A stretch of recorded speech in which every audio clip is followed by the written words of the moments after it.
Bonjour à tous mes abonnés, aux frères et sœurs et aux amis. Soyez tous bénis. Bon, petite lecture dans la Bible de Jérusalem. Ça change un peu de la Bible de Second. Bon, grandeur du Fils de Dieu incarné. Après avoir à maintes reprises et sous maintes formes parlé jadis au Père par les prophètes, Dieu, en ces jours qui sont les derniers, nous a parlé par un Fils qu'il a établi, héritier de toutes choses, par qui aussi il a fait les éons, resplendissement de sa gloire, effigie de sa substance, lui qui soutient l'univers par sa parole puissante, ayant accompli la purification des péchés, s'est assis à la droite de la majesté dans les hauteurs, devenu d'autant supérieur aux anges que le nom qu'il a reçu en héritage est incomparable au leur.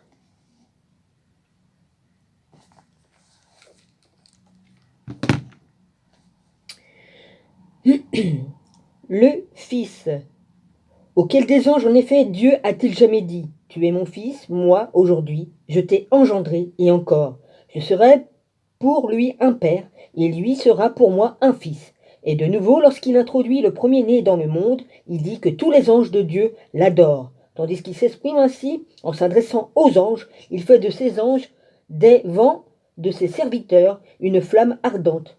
Il dit à son fils, ton trône, ô Dieu, subsiste dans les siècles des siècles, et le sceptre de droiture est le sceptre de sa royauté.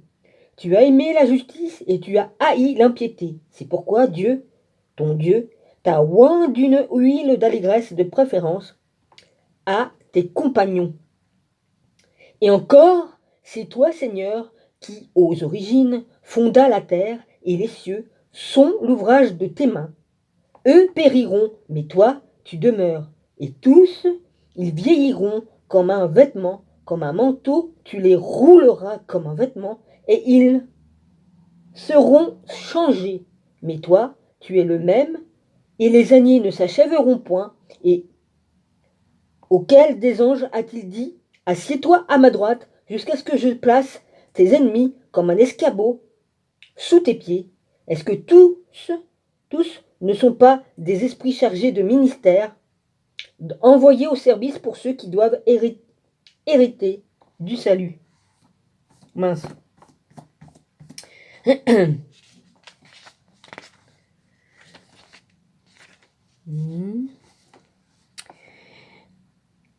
Exhortation. C'est pourquoi nous devons nous attacher avec plus d'attention aux enseignements que nous avons entendus de peur d'être entraînés à la dérive, si jamais la parole promulguée par des anges s'est trouvée garantie et si toute transgression et désobéissance a reçu une juste rétribution. Comment nous-mêmes échapperons-nous si nous négligeons pareil salut? Celui-ci, inauguré par la prédication du Seigneur, nous a été garanti par ceux qui l'ont entendu, Dieu appuyant leur témoignage par des signes, des prodiges, des miracles de toutes sortes, ainsi que par des communications d'Esprit Saint qui distribuent à son gré. Le sacerdoce du Christ, base scripturaire exégère du psaume 8. En effet, ce n'est pas à des anges qu'il a soumis le monde à venir dont nous parlons. Quelqu'un fait quelque part cette attestation. Qu'est-ce que l'homme pour que tu te souviennes de lui, ou le Fils de l'homme pour que tu te prennes en considération? Tu l'as à un moment abaissé en dessous des anges. Tu l'as couronné de gloire et d'honneur. Tu as tout mis sous ses pieds, par le fait qu'il lui a tout soumis. Il n'a rien laissé qui lui demeure insoumis. Actuellement, il est vrai, nous ne voyons pas encore que tout lui soit soumis. Mais celui qui était abaissé un moment au-dessus des anges, Jésus, nous le voyons couronné de gloire et d'honneur, parce qu'il a souffert la mort. Il fallait que par la grâce de Dieu, au bénéfice de tout homme, il goûtât la mort.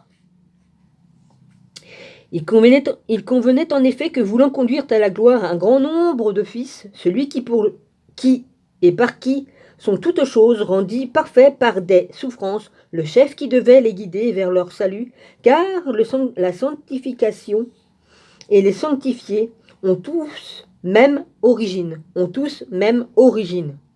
C'est pourquoi il ne rougit pas de les nommer frères quand il dit « J'annoncerai ton nom à mes frères, je te chanterai au milieu de l'assemblée, et encore pour moi j'aurai confiance en lui, et encore nous voici, moi et les enfants que Dieu m'a donnés. » Puisse donc que les enfants avaient en commun le sang et la chair, lui aussi y participa pareillement afin de réduire à l'impuissance par sa mort celui qui a la puissance de la mort, c'est-à-dire le diable, et d'affranchir tous ceux qui leur vie entière étaient tenus en esclavage par la crainte de la mort, car ce n'est certes pas des anges qui se chargent, mais c'est de la descendance d'Abraham qu'ils se chargent. En conséquence, il a dû devenir en tout semblable à ses frères. Il a dû devenir en tout semblable à ses frères, afin de devenir dans leur rapport avec Dieu un grand prêtre, miséricordieux et fidèle, pour expier les péchés du peuple, car du fait qu'il a lui-même souffert par l'épreuve, il est capable de venir en aide à ceux qui sont éprouvés.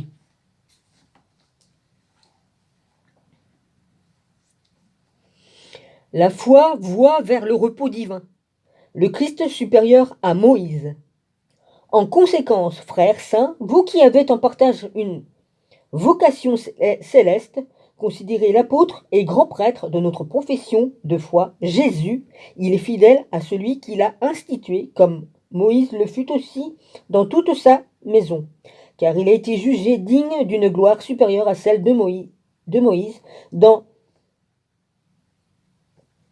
dans la mesure même où la dignité du constructeur d'une maison est plus grande que celle de la maison elle-même. Toute maison, en effet, est construite par quelqu'un, et celui qui a tout construit, c'est Dieu. Moïse, à la vérité, a été fidèle dans toute sa maison, en qualité de serviteur, pour témoigner de ce qui avait été dit, tandis que le Christ, lui, l'a été en qualité de fils, à la tête de sa maison, et sa maison, c'est nous, pourvu que nous gardions l'assurance de la joyeuse fierté de l'espérance. Putain, qu'est-ce que je peux... faut arrêter de pesticides. Je fais des pesticides. Je suis en train de baver sur mon livre, là. C'est pourquoi, comme le dit l'Esprit Saint aujourd'hui, si vous entendez sa voix, n'endurcissez pas vos cœurs, comme cela s'est produit dans la querelle au jour de la tentation dans le désert, où vos pères me tentèrent, me mettant à l'épreuve, alors qu'ils avaient vu mes œuvres pendant 40 ans.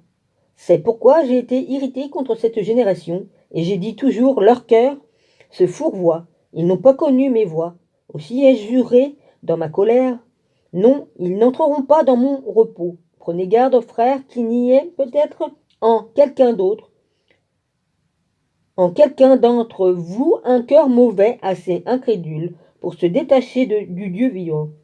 Mais encouragez-vous mutuellement chaque jour, tant que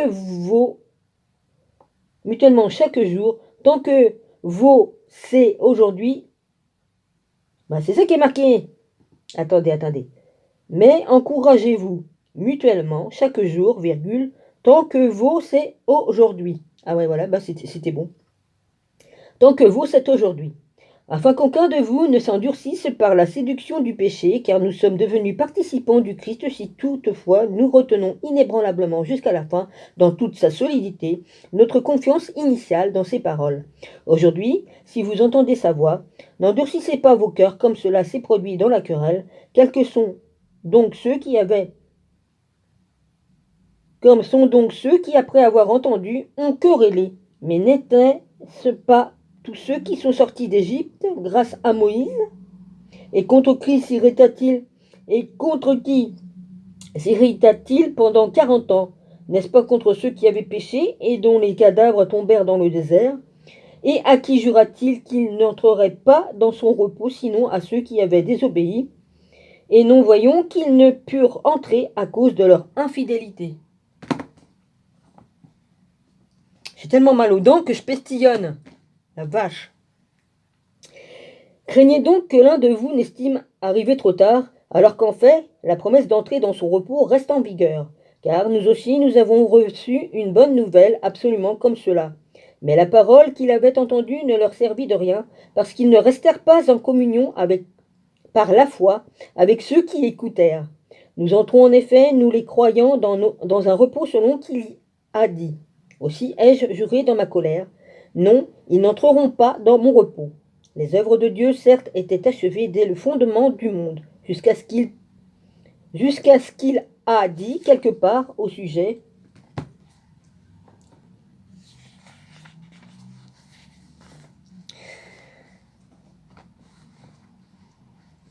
du septième jour. Et Dieu se reposa le septième jour de toute son œuvre, et de nouveau en cet endroit, ils n'entreront pas dans mon royaume, ainsi